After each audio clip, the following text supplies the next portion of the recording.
Second bound. Third bound.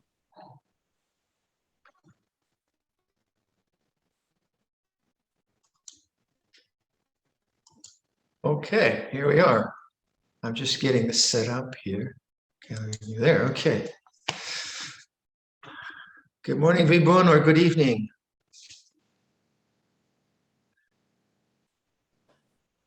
Good evening, ครับหลวงพ่อ How are you doing? I'm very well, sir.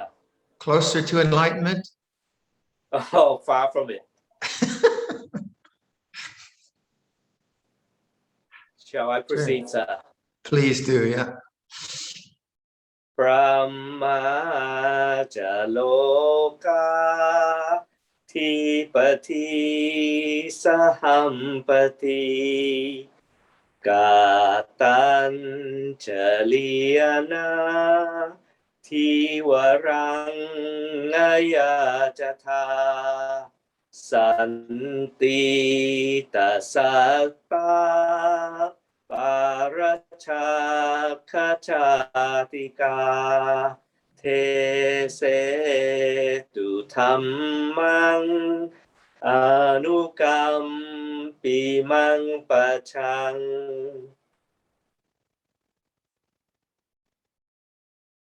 Namo tassa bhagavato arahato samma sambuddhassa. Namo tassa bhagavato arahato samma sambuddhassa.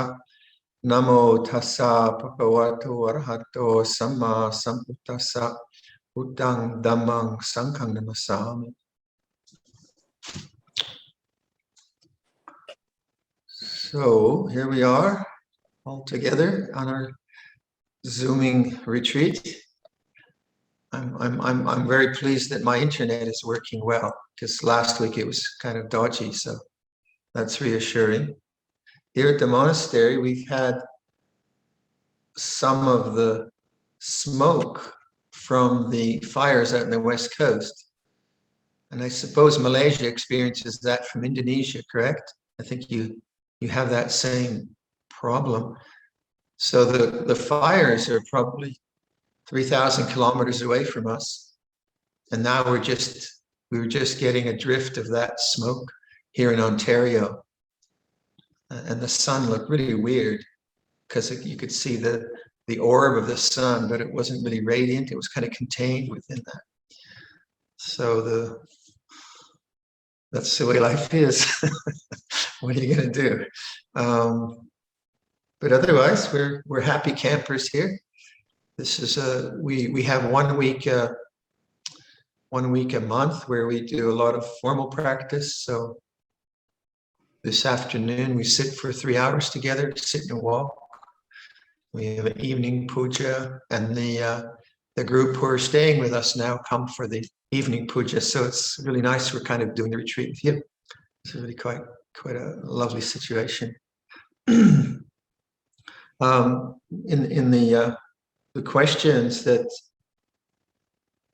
Or forwarded to me, I thought it would be good to contemplate the very nature of doubt.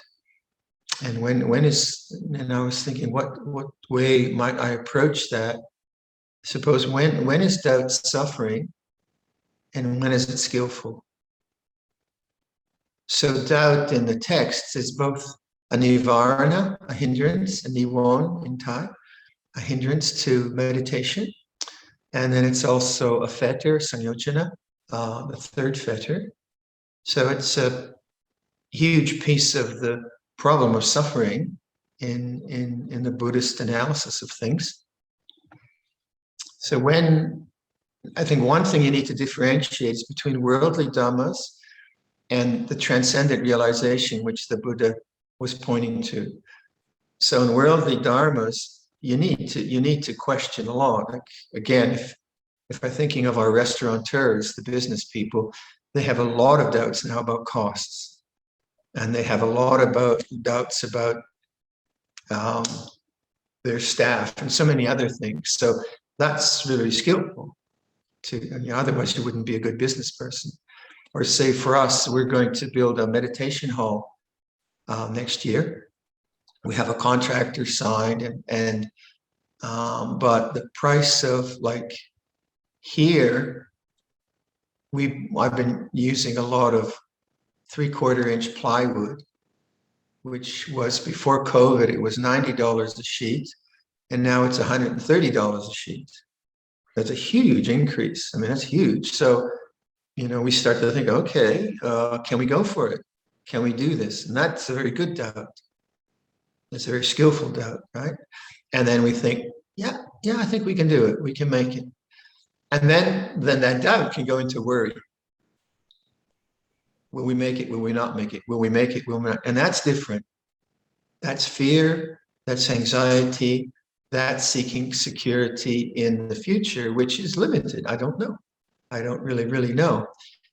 So I can make a reasonable act of faith. I have enough faith that this will work. It's a kind of reasonable proposition.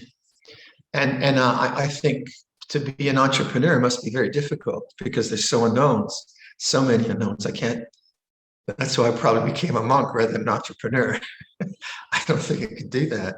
So it takes a lot of courage and whatever it is to be a good entrepreneur, I suppose. I don't know. I'm not of that nature. So you have a doubt about your health and you go to the doctor, or you have a doubt about your car because it's making a funny noise. So you go to your car doctor, the mechanic. So doubt is a natural part of living a reasonable life. But when does doubt, first of all, if you think about it in the terms of nirvana, in hindrance to meditation, if you go back to my first suggestion is trust. So I said, can we contemplate the very nature of trust? What does trust feel like?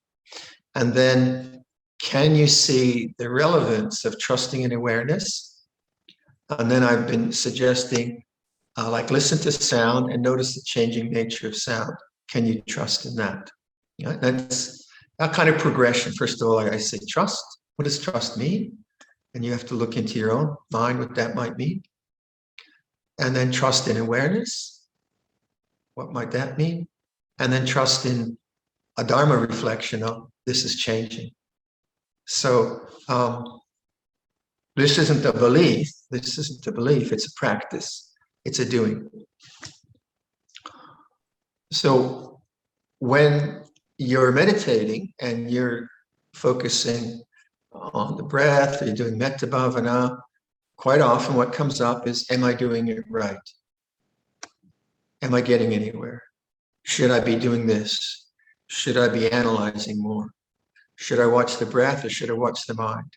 And so doubt begins to percolate in the exercise of meditation, and attention goes to the doubt, and it's very difficult. It's impossible actually to calm the mind because one is caught in the cycle of wanting to know. And now that's different in the sense that it's not really about some business matter. It's not about a health matter.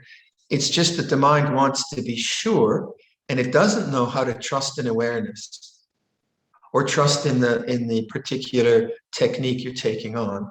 So I think all meditation techniques, they say, just trust in the breath. Just do that. Yeah, but am I doing, just trust in the feeling of breath. But maybe just trust in the feeling of breath, right? So you can see how if you are very prone to doubting and thinking, you could find that difficult because you wouldn't have the faith or the confidence or the trust to just stay with the breath, see what happens. So that's, I think, one of the ways to consider doubt as a nivarana. You start to think, well, should I be doing the breath or should I be doing metta bhavana? Should I be doing choiceless awareness? Should I listen to the sound of silence? Should I listen to the sound of birds? What should I do? The problem is doubt. The problem is not the birds, not the technique, not the sound of silence. It's the doubt. And attention now is preoccupied with trying to find a solution. So in terms of meditation practices, just do it. Just do it and see, does it give you a result? So that's one way to resolve that kind of a doubt is, well, wait, I'm just going to give this a go for 1 year, right? So I'm going to just work with breathing and see what happens if I do it every morning for half an hour for 365 days. Those are the time spans where you can get some perspective whether or not it works, or 6 months, or whatever you want. It could be less. If you don't do that, you quite often, like I think Goenkaji says, you put a kettle on the fire and you want to boil the water, and then you check the kettle. Is it boiled yet? Is it boiled yet? No, it's not boiled yet. And then you put it back on. You never really leave it on the fire. So that's a simple analogy. So in terms of meditation practice, just do it and see what happens. And we are, we're wise beings. Wisdom is a natural part of our human inheritance, as it were. And to trust also that just through observation and doing something, you will learn. What you'll learn, you're not sure. What insights you need, you're not sure. But if you don't really just trust and observe the process that you're going through, then you'll never, you'll just be caught up in thinking all the time, in doubting all the time. And you think about anything, like whether it's watching the animal life here, or the birds, or like I often like to give the example of I was learning a very complex form of weaving, which is the way they weave our monks wear belts around their sarongs, and it's a very complicated way of, it's called card weaving, and the cards have 4 holes in them, and you have maybe, the piece I was doing wasn't a belt, it was something else, but I think it had 30 cards and 2 colors. So I have 30 cards, 4 holes, 2 colors. And then the way you weave the piece is by manipulating each card a different way. So it's very, very complicated. And at least for my mind, maybe for someone else not. But I'm learning this from a book. And I'm looking at it, I said, what is this about? What are they saying? And then I leave it alone. And then I go back and I leave it alone. I go back and leave it. And little by little, I manipulate, I make a mess of it. I throw all the strings away. This is ridiculous. And I go back and I go back. And it's suddenly, I'm doing it. I'm doing card weaving. Now, how did I learn that? I don't know, actually. Because when I looked at it, it was just so confusing. But so we have intuition, don't we? We have, we are wise beings. If we trust in that sense of just pay attention, things will reveal themselves if you allow it to happen. But if we always interject and we don't have a kind of sense of what it would be like sustained observation, and we always interject with our comments and our judgments. Oh, I'm not doing this right. I should be doing something right. We don't give intuition and wisdom a chance to notice, to manifest, to see the way things are. So that's one of the ideas of Samma Samadhi and Samaviriya and Samma Sati, that you have sustained presence to the way things are, to allow the wisdom function, panya, to notice things. And that's very, very important. So in terms of your own meditation practice, sure, doubts are relevant, but can you have faith and awareness when doubt arises? Can you do that? Or when doubt arises, do you need to go to thinking? Do you trust awareness that doubt is an object that arose and will cease? So you're seeing doubt as anicca, or when doubt arises, do you engage in thinking in doubtful thoughts? To me, that would be very, very important. So the way we often do that in meditation practice is, we use the kind of terms called labeling. And so you might just label, oh, this is doubt. and doubt feels this way. That brings you back to trust and awareness. The other, not that doubt is wrong. Not, I'm not saying that you can say, well, this doesn't work for me, I want to try something else. That's fine.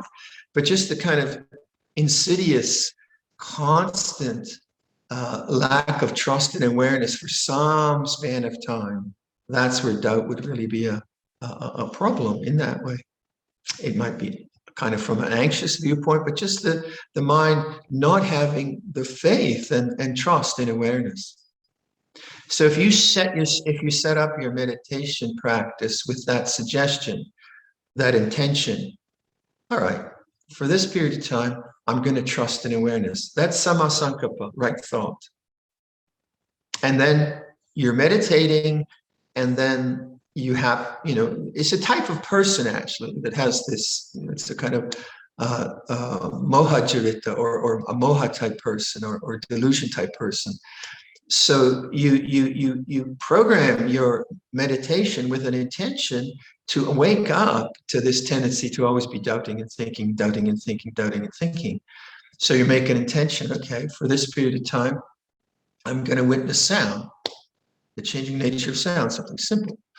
Or I'm going to just be with the breath, see what the breath feels like and see. And then the trust is, well, just do this. I'll do this for half an hour and I'll see what happens. Then within that, as doubt arises, oh, maybe I should be doing counting, or maybe I should be doing something else. And then you start to label that, this is doubt. Doubt feels this way.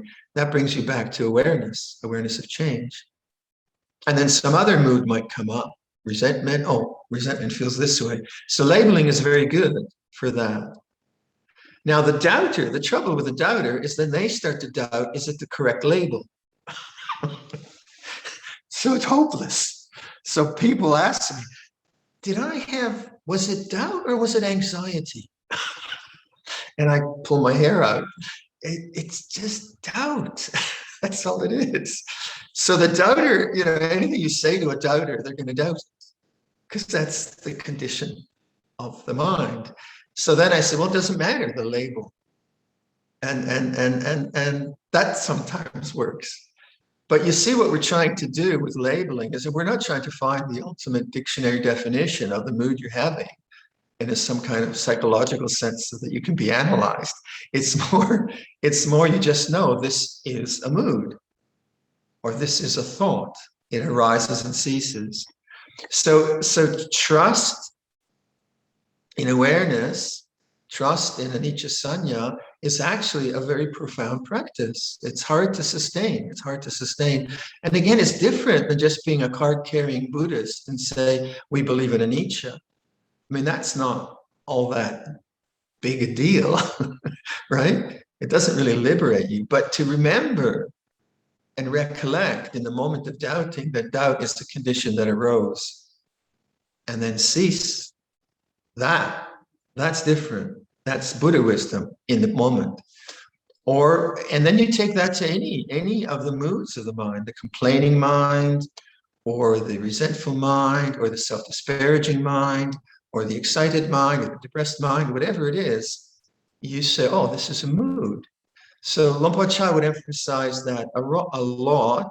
I think in Thai it's so arom. I don't know if I have the tones right.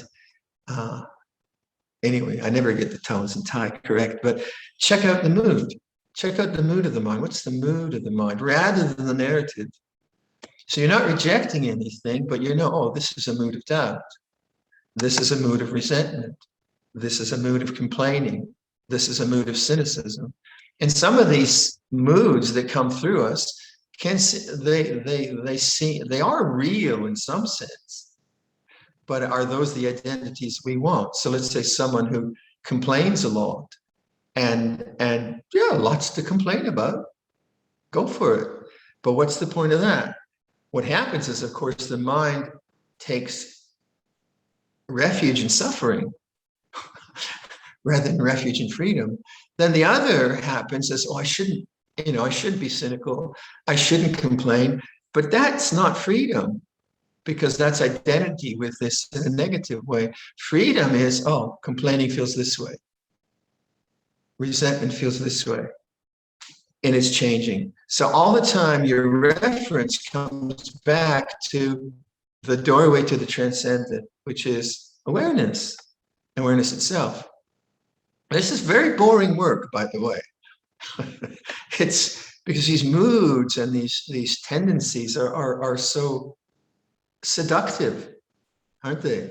They just kind of draw you in, and you find yourself complaining about something. Or so in a retreat setting, you have a chance both to practice samadhi by composing the mind, collecting the mind around an object like the breath, right? But you also have a chance in the doing of that to understand what non-attachment is. You have to understand that. You have to have wisdom that the attachment to doubt, how that works. And then you start to label things and you say, no, I'll just trust in awareness. I'll just trust in awareness, trust in awareness. Okay, so that theme, which I was suggesting, it's very important actually, because usually we trust in quite often, we just trust in thinking and analyzing, and just the mind just goes on and on and on and all its analysis and doubts. Now, in terms of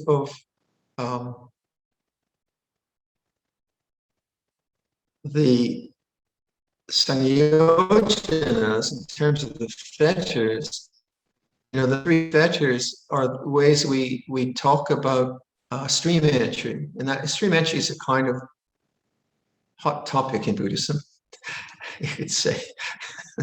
and the first one is Sakaya Ditti, second one is Silabhata Paramasa, third one is doubt. Now, Sakaya Ditti is just, I see as your basic ego stance. I'm great, I'm terrible. You're hopeless, I'm hopeless.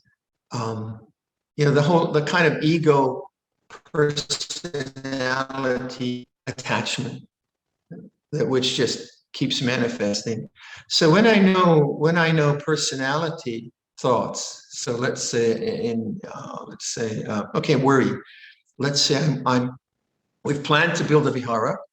We've got good planning in place. So I've done my due diligence, but then the habit, maybe for me, of worry comes up. And then that habit it creates a sense of self. What are we going to do? And what's going to happen? And maybe it will, and maybe it not. And that arising, that's what we mean by personality. It arises causally conditioned on the habit of worry.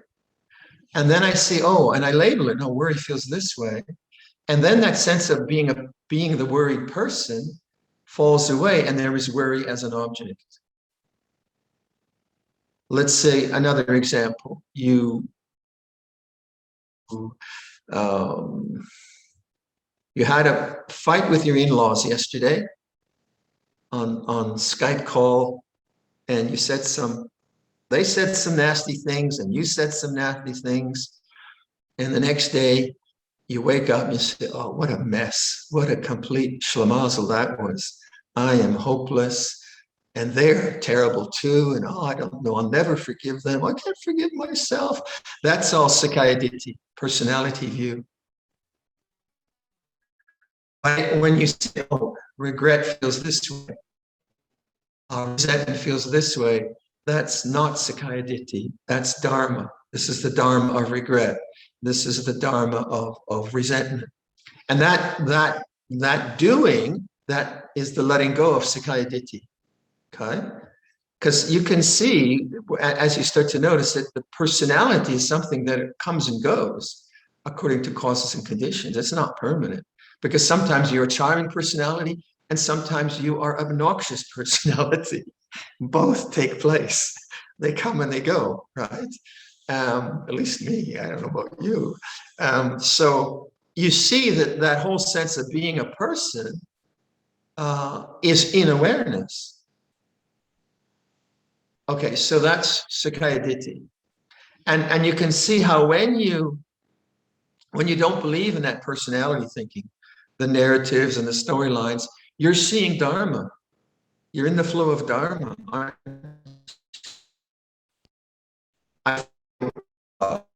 about something, I start to think about it. No, I'm never going to forgive them. And then, resentment feels this way, insight. And then that's Dharma. That's the Dharma of resentment. The Dharma of resentment feels this way. Silabhata Paramasa is translated as rites and rituals. So you could see it as superstition, but it's also cultural attachments. What you should be, what you shouldn't be, what a woman should be, what a man should be, what a monk should be, in different ways that it comes up. And that whole sense of identity with culture is very hard to see. So like, it's funny sometimes in our shrine room, Thai people, their culture is that you with elders in a Buddhist shrine, you never point your feet. You never, ever, ever, never point your feet at the Buddha or at a monk. I mean, that's worse than homicide. Okay? So then you'll get like a person from a Western culture who has no idea of this cultural norm. Their knees are hurting, so they stick their feet out towards the monk. And then there's a Thai person sitting beside them, and they're going nuts. They can't take this. This is like slapping the monk in the face. But the English person, I mean, they have no bad intention, right? They're just, my knees are sore. I want to stretch my legs. What's the problem? The Thai person is so culturally conditioned that this is like, you're going to fall into avijji hell if you do this. That there's this kind of cultural clash. And I just watch it.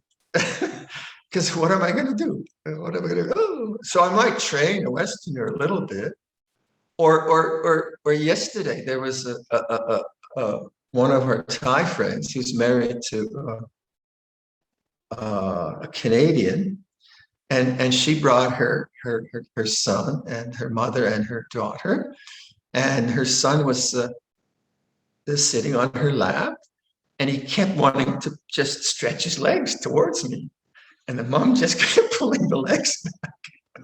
I go, oh yeah. And so for the mom, you know, she's training her in Thai, training the son in this case in Thai etiquette, which is lovely. Actually, it's quite beautiful when you understand it that way. When I went to Thailand, I really loved the etiquette. It was so refined and so sensitive to elders and space, and I felt very, very clumsy. And that's okay, but Silapata Paramasa is when there's attachment to that.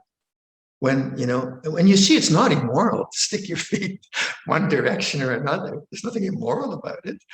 So that's a very kind of obvious example of cultural attachments, and they come in so many ways that we have, and that's where cultures have quite often problems getting along with each other or whatever. But doubt, the third. Anyway, so you could see how, say, if going back to that example of the Thai person sitting beside the Farang, who's sticking his feet out, that if the Thai person noticed, oh, I feel really agitated by this person doing this, then that would be the letting go of cultural attachment. They would still feel it, right? Because that's their conditioning. They know it. Oh, that's a cultural attachment. That's not moral.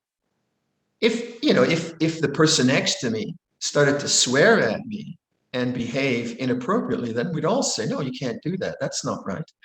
So the person who has this kind of cultural affinity to that kind of body language and sees someone else would know that, oh, that's cultural attachment. That's suffering. Why? Because, oh yeah, I think it shouldn't be this way.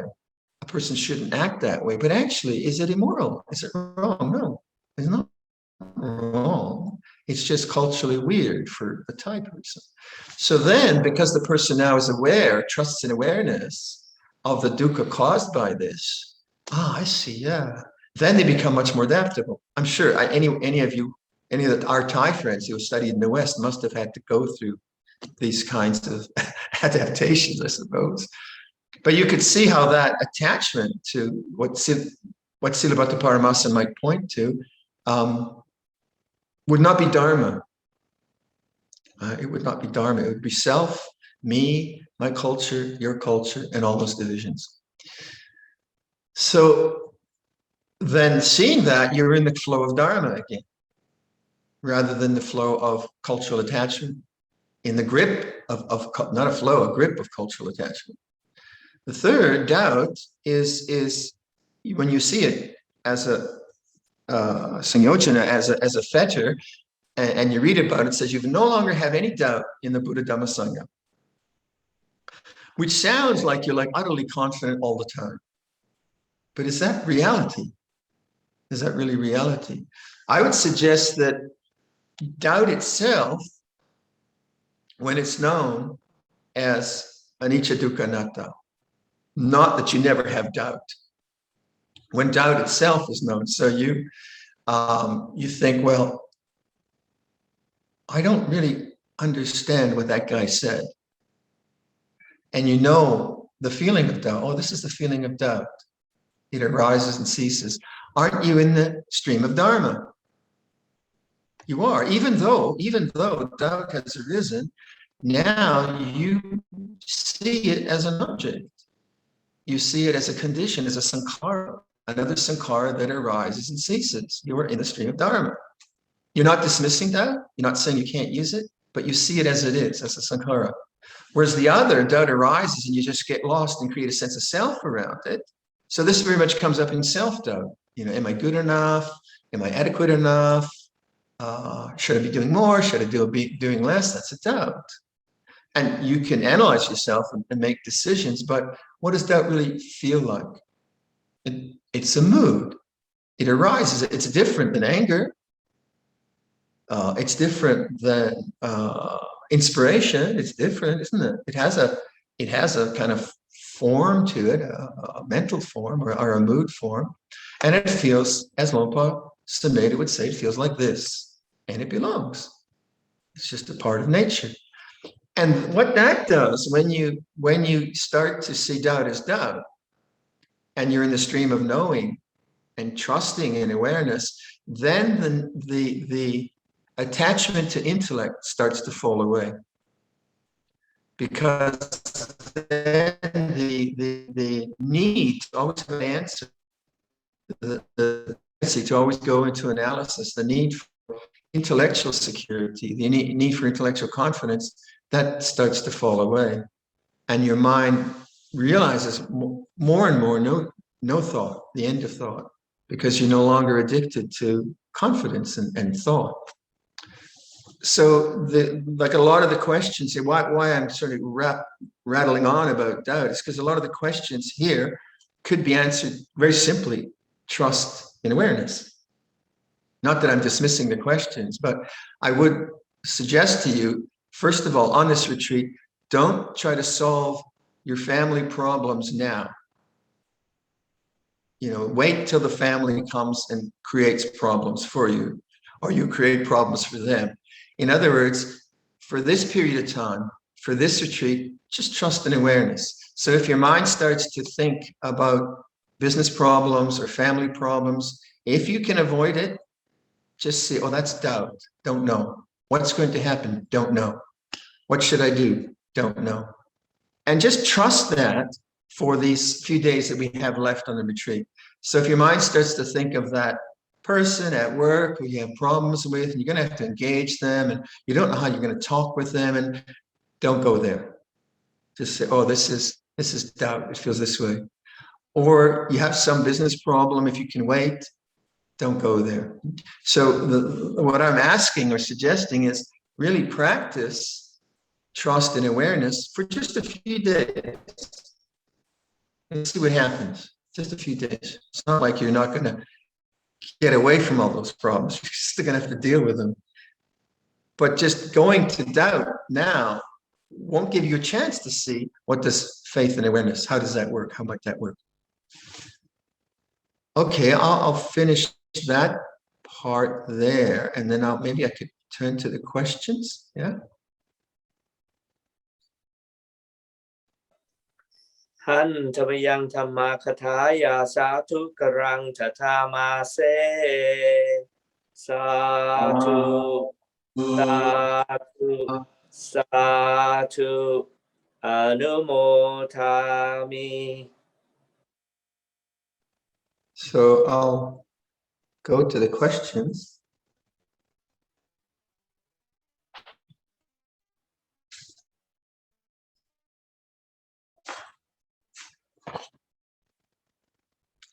Dear Ajahn, I didn't quite get it how to do feeling the body, hearing the sound as in awareness, silence, knowing. Please kindly shed a light on me.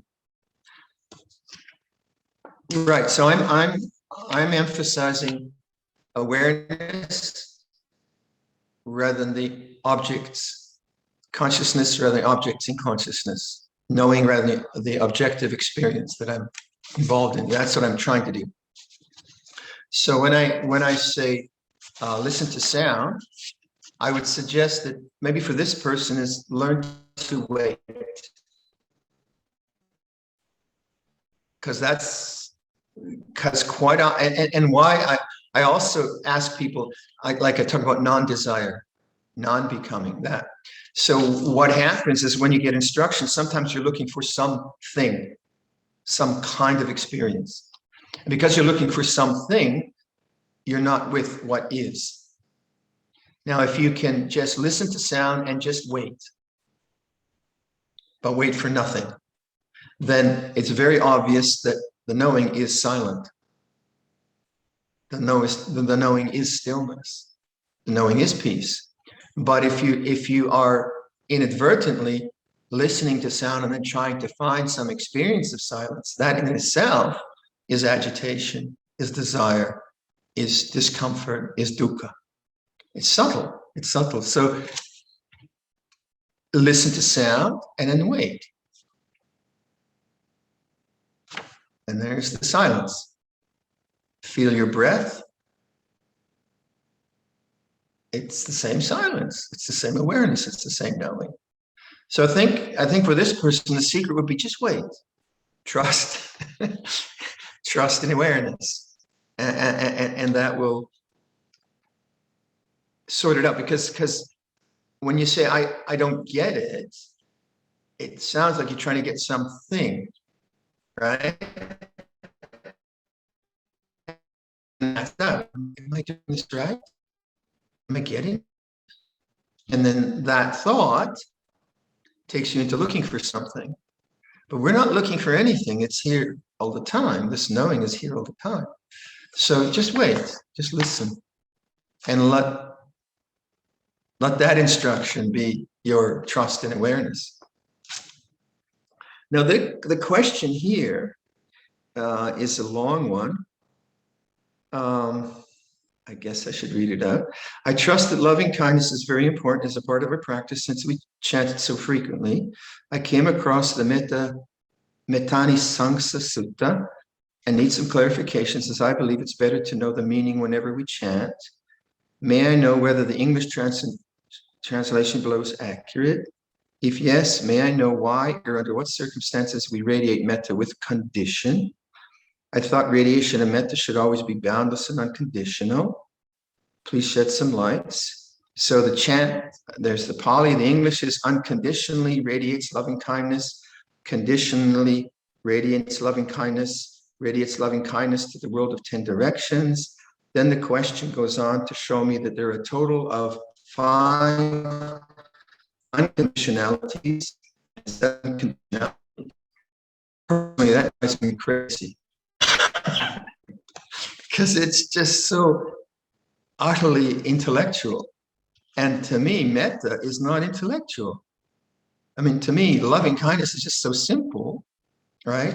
So I suspect this is from the Abhidhamma. And to me, sometimes Abhidhamma is too much Dhamma. too many words, too many dissections, too many chopping ups. And that's what happens with too many words. Your mind goes into doubt. If you really want to doubt, dissect everything down to some kind of minutiae particles, and your mind will just always doubt. It will always think.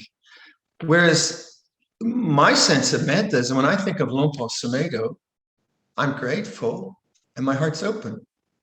When like Venerable Amasiri, who's here with me just now, may I share your good news?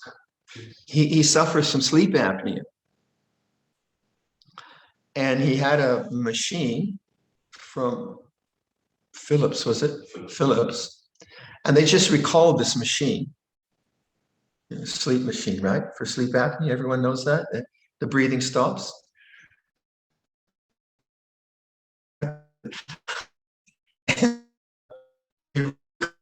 Machine, because the filter of the machine, which are not accessible by the user, were melting and producing toxins in the oxygen flow. So poor Amasiri for the last, how long has it been? 3 years. Weeks. With that toxic. Yeah, or that's what they said. That's when they found the problem. Anyway, for weeks and weeks, he's been breathing toxins. And so every morning we look at him and say, what's wrong with you? He's shaking, he's got headaches, and then he gets this recall. So yesterday he went and to the place that sells these, and he got from another company and all the rest of it, and he's radiant. And we're all joking, yeah, oxygen's good, isn't it? Isn't oxygen wonderful stuff? You should always have some. We make a lot of fun of it, but so in terms of the heart and metta, when I saw him this morning, I just felt so happy. Mudita, that's not complicated. I don't have to kind of think, well, now should I do mudita out to everyone or partially? And I think that this is where too much analysis and Theravada Buddhism can be terribly analytical. It can be very scholarly, and then you think the conclusion is in more thinking and more analysis. But I would say that is a real hindrance oftentimes, that, and especially in this case, it seems so complicated. But is it really complicated for me to think of Luang Por Sumedho and think, oh, thank you, Luang Por, and then feel loving kindness, and I'm there. And if I'm there now, maybe I'm there the next moment, and then that's unconditional. So it's very simple. So I would, like personally, I just shy away when there's too much analysis on things. I don't want to break it all up and chop it up. Some people like that.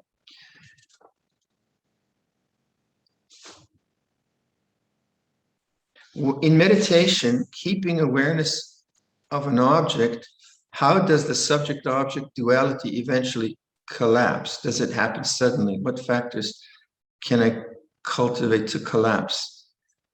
So this is around anatta, subject-object. And what happens is, if you trust in awareness, come back to the same thing. If you trust in awareness, things are revealed. And that's where you have to get out of the way. You have to get out of the way of being the guy that's the person, the lady, the woman, the man that's trying to produce some kind of result. And it's a very tempting kind of thing you hear about, like shunyata or the end of subject object. You hear that in the literature, you read about it, and you think, how can I get there? And you have to see that is a thought, and it's Sakaya Ditti. I am someone who wants to go there in time, and this realization is timeless. And when we say trust and awareness, that's timeless. It's not tomorrow. And then you have to trust and just allow that space to just be there for these deeper possibilities to manifest. And so the recognition of sunyata comes, who knows why? It's just, oh, there's a noticing. Actually, there's no person there. There is Dharma, there's events, but there's no person. And that just happens because the factor of sustained trust and awareness is allowed to be there. And this is timeless. This is not tomorrow. You're not becoming aware, you are aware. You are aware, you are aware. That's so very important. So any ideas of of attainment, it created some time, that would be Sakkaya Ditthi. And knowing that and letting go of it and just trusting is it's a humility. You know, it's not like I'm getting somewhere, it's a humility of letting go and letting things open up. Dear Luang, in your meditation instructions, you refer to external sound.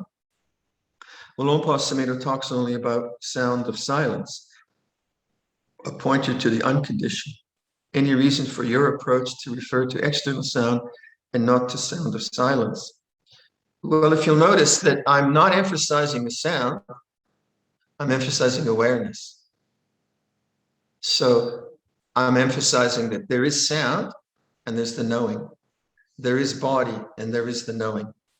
So I'm not asking you to concentrate on the sound, to analyze the sound, to choose a sound, to get a sound, to get rid of a sound. I'm just using all sense data point back to awareness. And you can use any sense door. Now, the sound of silence, you could look at it two ways. Knowing is the sound of silence, because knowing is silent. You could look at it that way. Or there is the phenomenon of a high-pitched sound, which manifests for many people as your mind gets quiet. And reference to that is a good reference to the silence of knowing. Why I don't emphasize that is because I have found that some people then try to find that particular pitch frequency of sound, and then they're looking for something rather than aware of what is. So I tend to emphasize awareness more. And then if that sound manifests on a one-on-one level, I'll say, well, use that. You can use that. Just know it. And in the knowing, it refers to a mind which isn't preoccupied with things. My stronger reference in my own practice is more the heart. So that is my sort of, not that it isn't for Luang Por, and I hear the sound of silence too, but I like the reference of the heart. So I think different teachers are going to emphasize things that they find very, very, very useful. So Luang Por Sumedho, this was in Hampstead. You probably know the story. We were in London and we were in a very, very busy vihara before Chithurst. And he was walking along Haverstock Hill, which is a super noisy street. And all of a sudden, the sound of silence, this ringing nada sound, which sometimes it's called nada yoga, came into consciousness. And he said, I'll use that. And then he used it for a long, long time before he started to teach it. So if you hear that, it's hard to describe. It's kind of electronic, sort of there, but it usually really kind of reminds you this is good. This is a good part of the path. The mind is settled. So that's how I use it. I see it as a kind of sign. Yeah, the mind is settling down. The mind is in the present moment. But then I would caution about, I got to find this thing. And then you get into desire. So the first and foremost is awareness. And that's why I think I emphasize it in this way. But if you really want to pursue that, there are lots of talks from Luang Por Sumedho. There's one of his books is The Sound of Silence. And so he's very, very Ajahn Amaro too. I think he uses it a lot too, right? Yeah.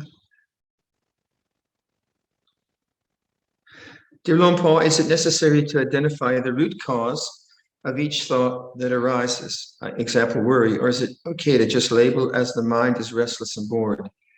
This is because some thoughts that I have are so random, do not even relate to myself.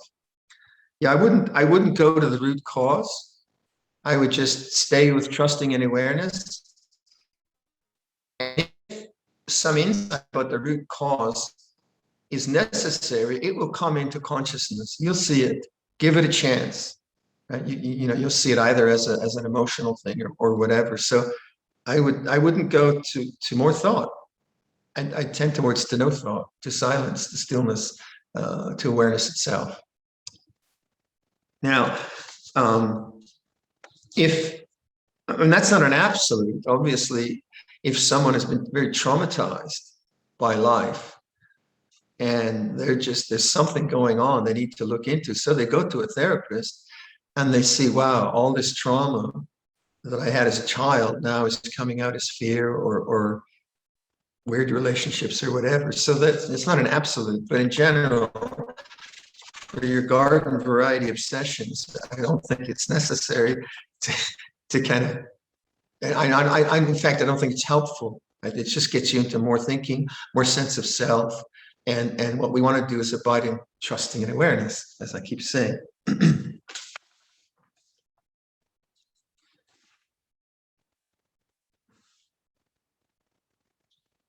Could you explain a bit more about what's the difference between a concept of relaxation and a feeling of relaxation? Well, take a rose. Nice rose, huh? So the concept of rose is a thought, which is constructed because that's what the conventions in English language have agreed, and we'll call this guy a rose.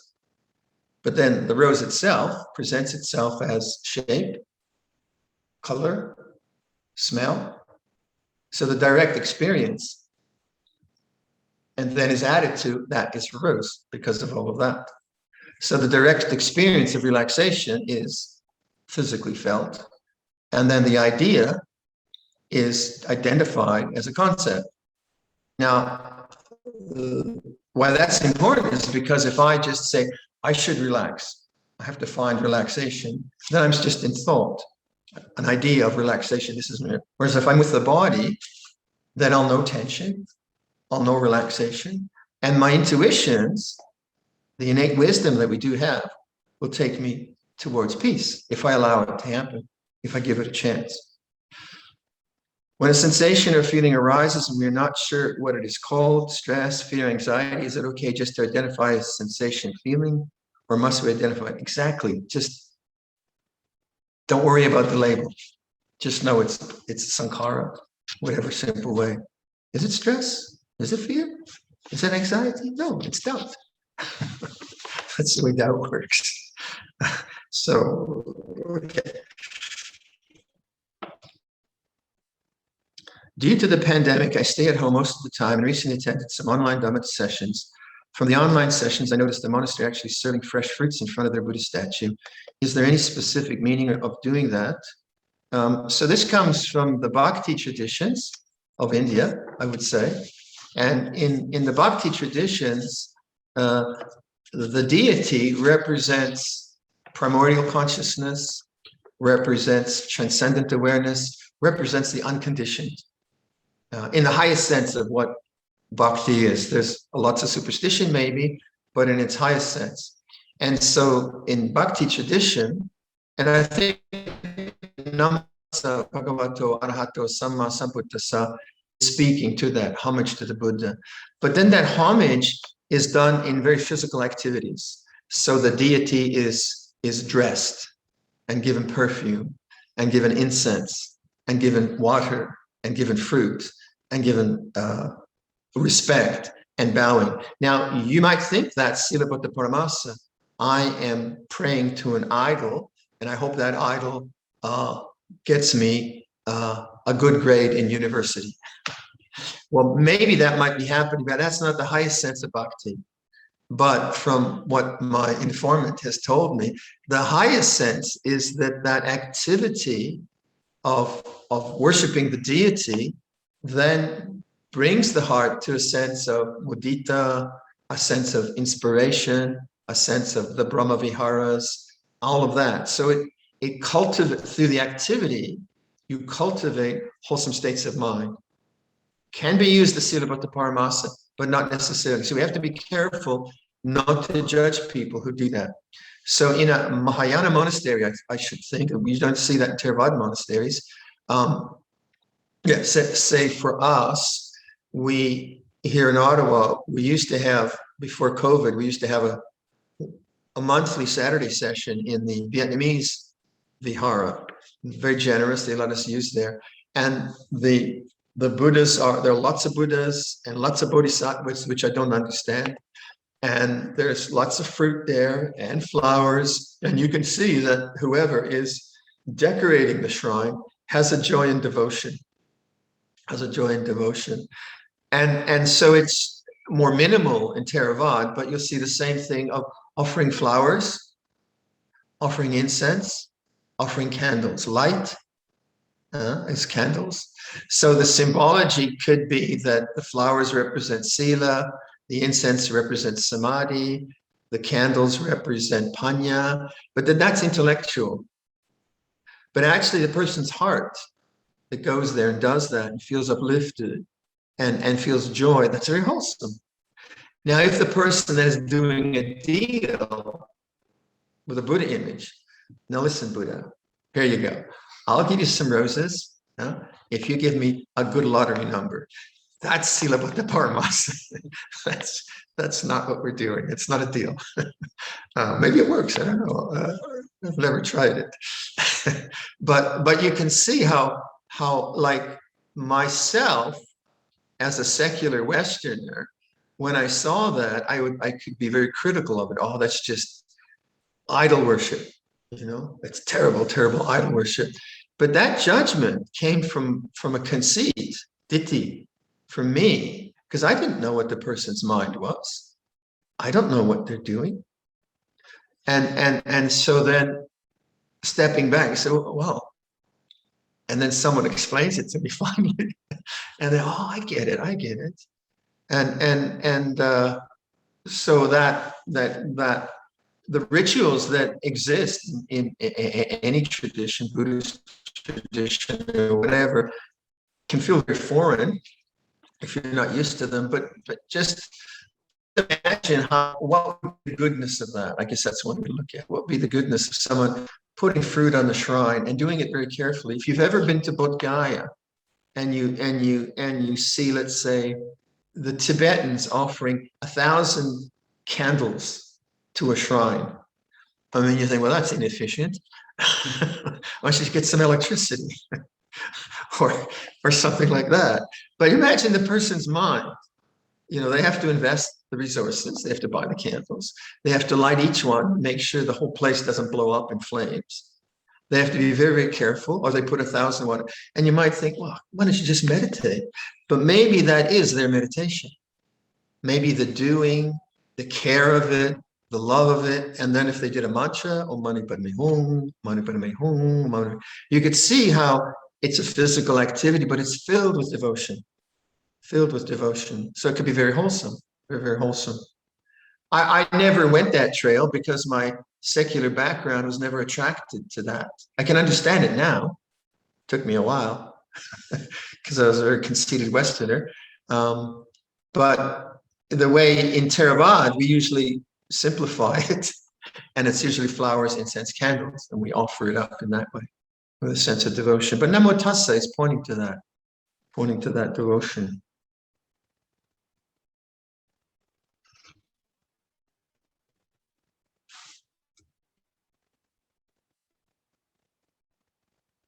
What are the conditions for pure awareness to arise and cease? I would ask that person, rather than pure awareness, why don't you use the word presence? Presence, yeah. You're present, not difficult. Presence. I know, I'm here. And then inquire, is presence ever absent? Are you never not here, wherever here is? Now that's not an inquiry that is intellectually answered. You want to just use that inquiry, and it is about awareness. Does awareness arise and cease? Personality arises and ceases. Sense of self arises and ceases. Memory arises and ceases. But is presence ever absent? So I won't answer that, but I will ask you to make that inquiry. And that inquiry is very much in the line of transcendent contemplation, where now is there something which is unconditioned, uncreated, unoriginated, unformed, nibbana, and if there is something that is constant, then if I pay attention to that which is inconstant, if there is something which is permanent, and I'm constantly paying attention to that which is impermanent, if there's something that is reliable, and I'm constantly paying attention to that which is unreliable, then I can never realize the unconditioned. So this kind of a question is when you're not in the social mode now. You're contemplating transcendence, you're contemplating nibbana, you're contemplating emptiness, whatever way you want to call it. And then that question challenges your whatever views you have, challenges that, and you just have to look very carefully. Is presence ever absent? And then you have to pay attention to that question and see what happens.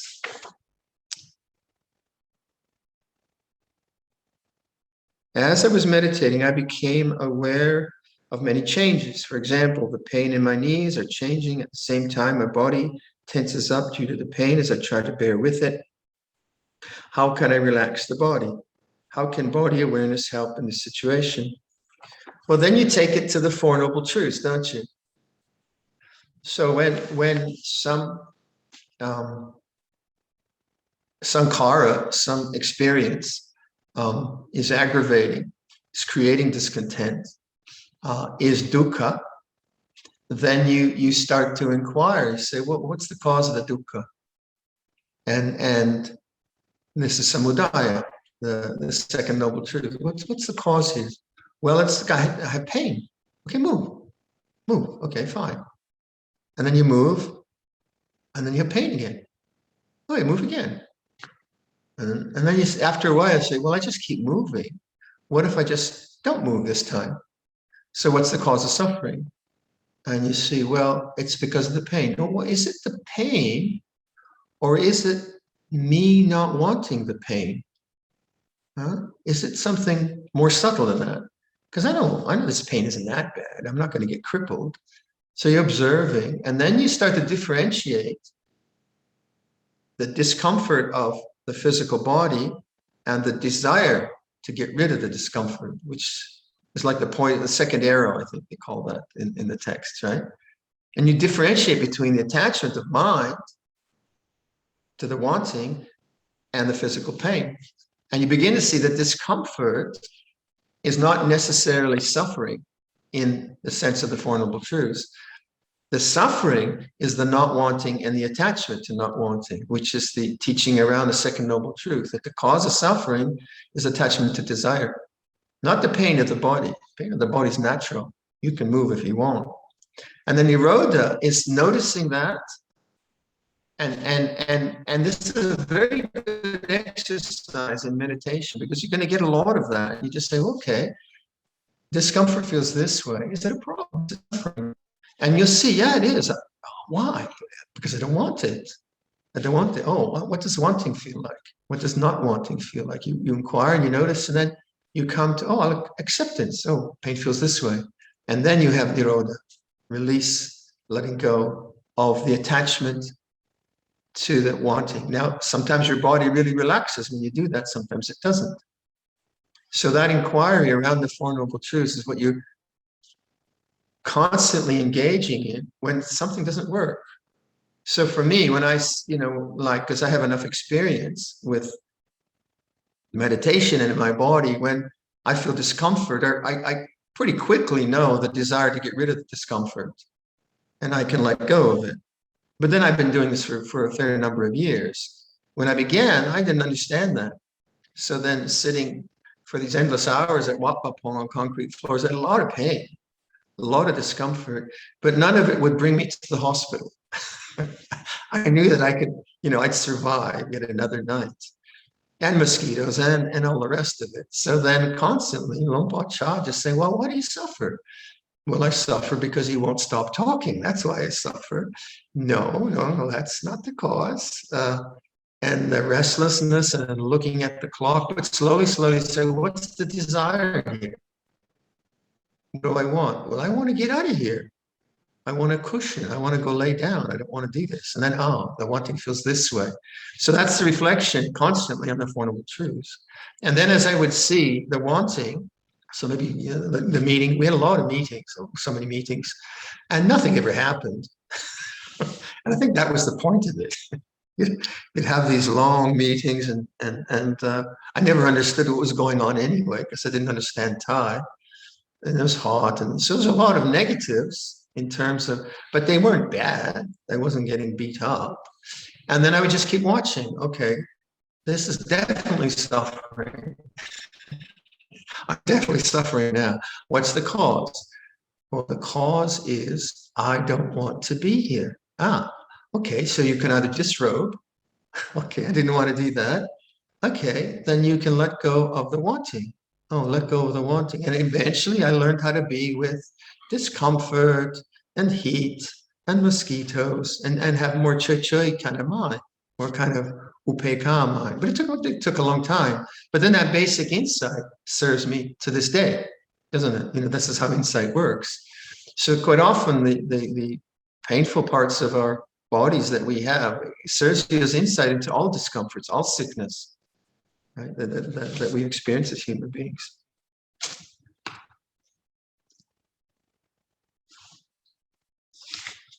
I think that's, just one more then, right? You with me still? No one's deserted me yet, or is it? So this was around death. What is your understanding of the last citta, jitsatai in Thai? And how can we help a dying person attain the best state of citta on their deathbed if they're not a practitioner? And then, dear Luang Por, I understand that Ajahn Chah and other monks taught to think about death often, and it's something that I've been doing since my father died recently.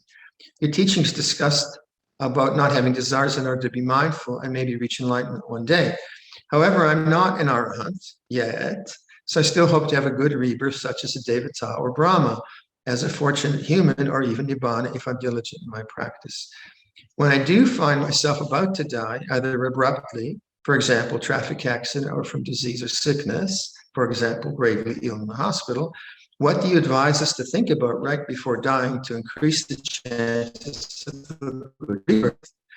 Should I be meditating and be mindful as how we are practicing?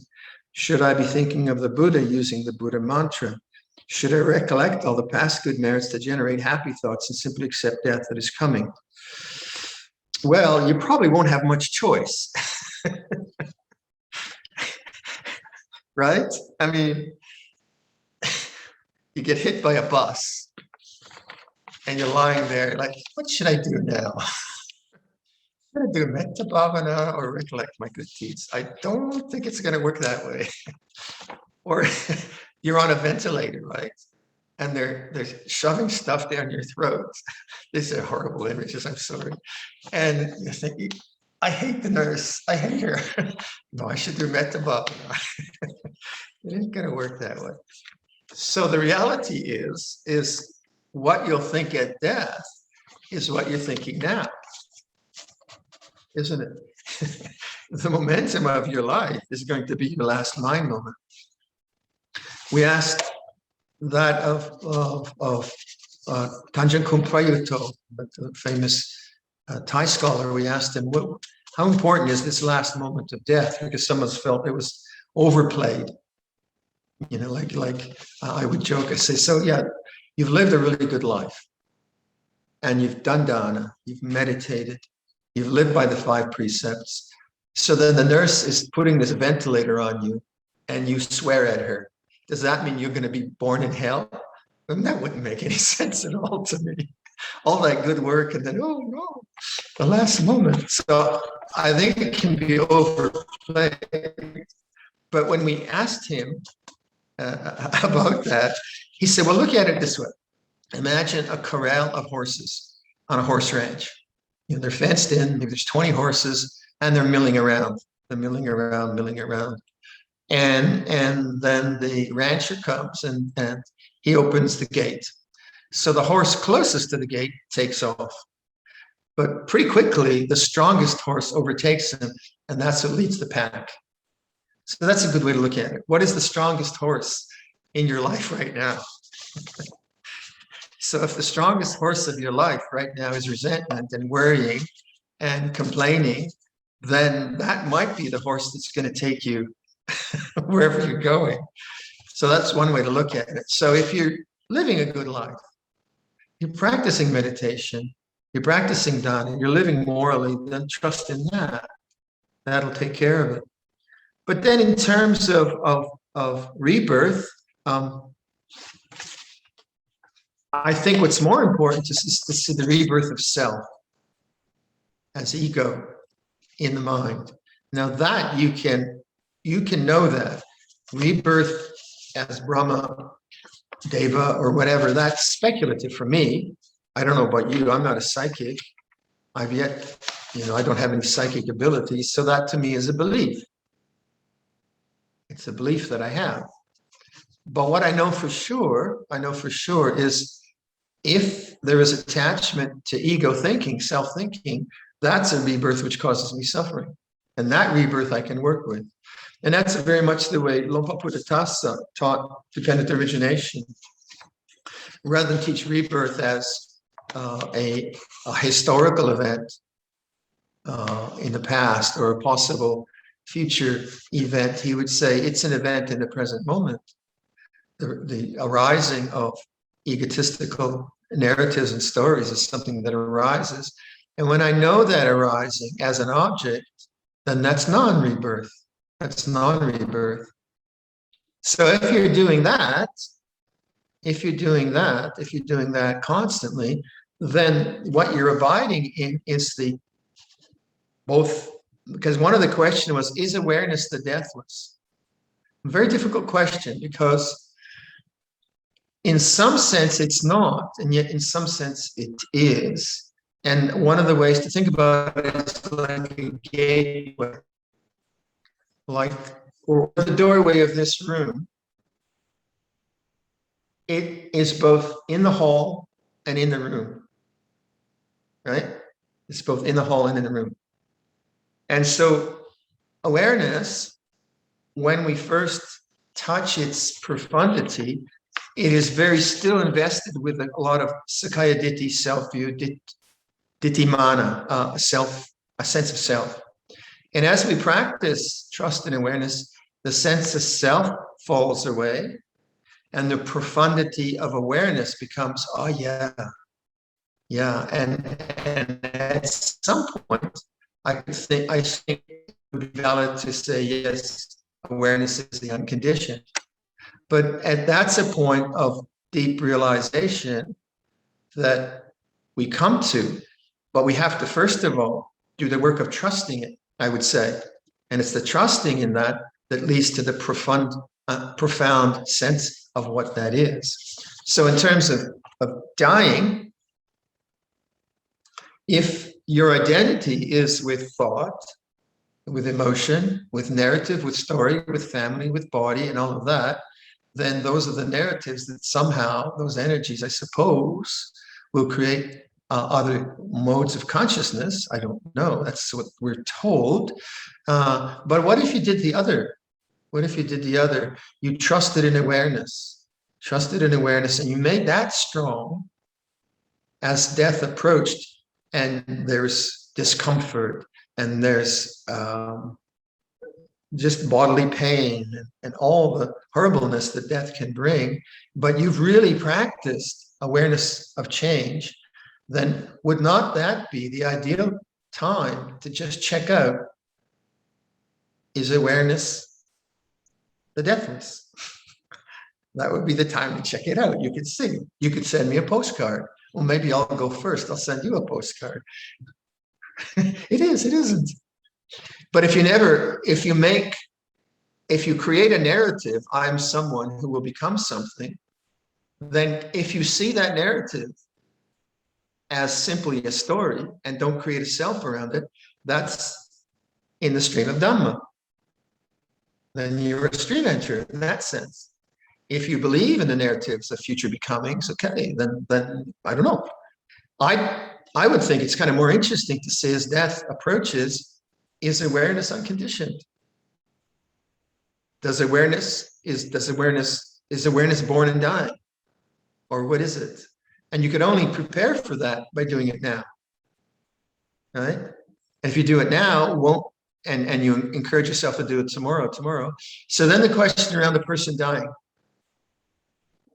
I get once a year, maybe. It hasn't been the last year, but sometimes like once a year, say, someone will come to me who has usually terminal cancer.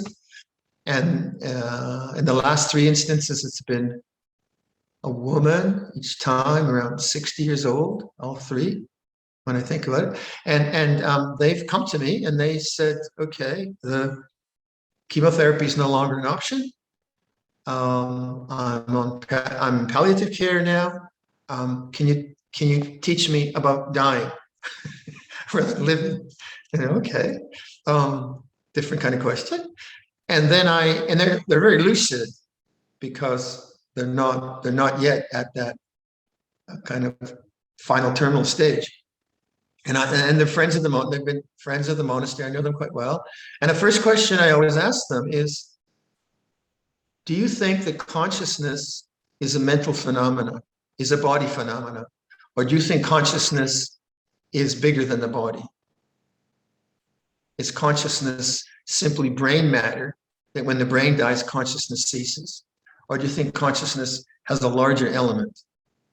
So I don't ask them about rebirth, because that's a kind of loaded question. But I just say consciousness itself. And all 3 have answered, yeah, we think consciousness is more than that. And then I say, okay, if you think consciousness is not the body, is not limited to the body, how might you then explore that as you die? And then, of course, the answer is awareness. So then and then I say, okay, as you feel all these exhaustion and vomiting and difficulties you're going to have in your dying process, can you trust in awareness? Can you do that? And all of them have a practice already, so it's easy to plug into that. And then I said, be curious about awareness and be curious about dying. Does awareness die? And I mean, they haven't sent me any postcards, but the process was actually, I could see it was very, very skillful. They could go through that. They could look at fear, say, and say, trust and awareness. They could look at like one of the women she had a beautiful grandson. And she also had a Porsche. So she bequeathed her Porsche to the 5-year-old grandson. It was very cool. I don't know if he drove it to school or not. But so she's very, very close to the little fellow, right? Lovely guy. So she feels the anguish of separation, trust and awareness. And then the sense of, did I do enough for my children? Trust and awareness, trust and awareness, trust and awareness. And she had a basis of practice. She lived a very good life. She didn't have a lot of remorse or regrets. If someone didn't have that sensitivity, then I would work with recollecting their goodness, right? So I try to figure out what are the good things they did in their life and keep going to that. And that's a very very, very skillful thing to do. So you bring their mind to a sense of goodness. Yeah, you remember you did that, and like the ping pota, and yeah, that was a really good thing to do. And so you're constantly bringing some sense of uplift. So it kind of depends on the person's sensitivities and their culture. If it's a Catholic person, then I'd ask a Catholic priest to talk to them, right? I kind of try to figure out their cultural stuff and so on. So I think that's sufficient. I hope I haven't belabored you too long. So maybe we could close here with the Karaniya Metta Sutta. Can we do that?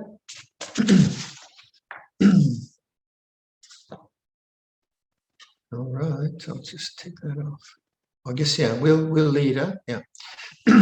This is what should be done by one who is skilled in goodness, and who knows the path of peace.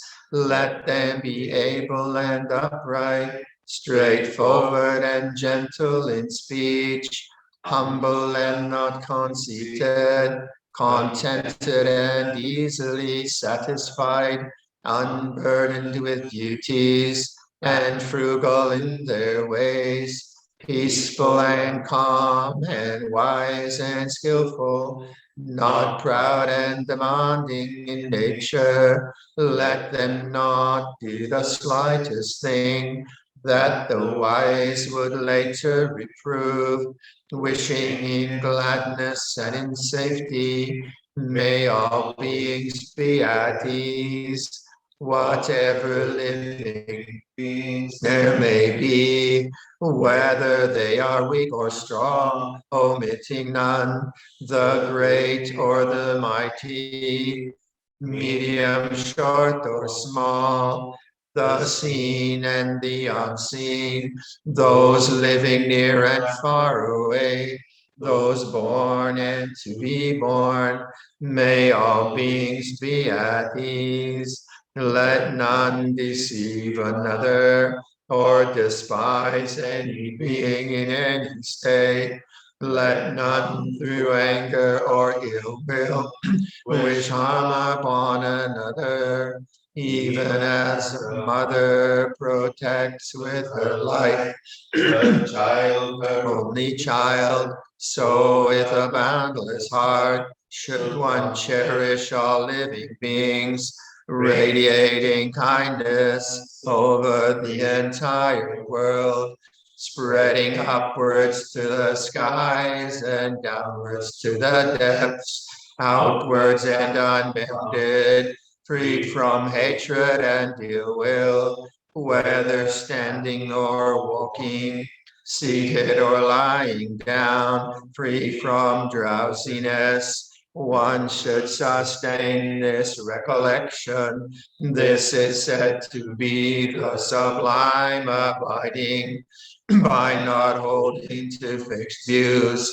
the pure-hearted one, having clarity of vision, being freed from all sense desires, is not born again into this world.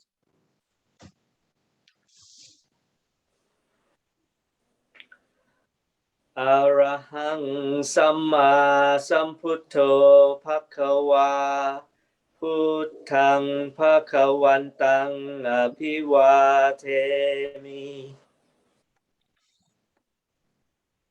Sawakato Bhagavata Dhammo Dhammang Namasami Supatipanno Bhagavato Sāvaka Saṅkho Saṅghang Namami. 3 bows to Prajan. First bow. Second bow. Third bow.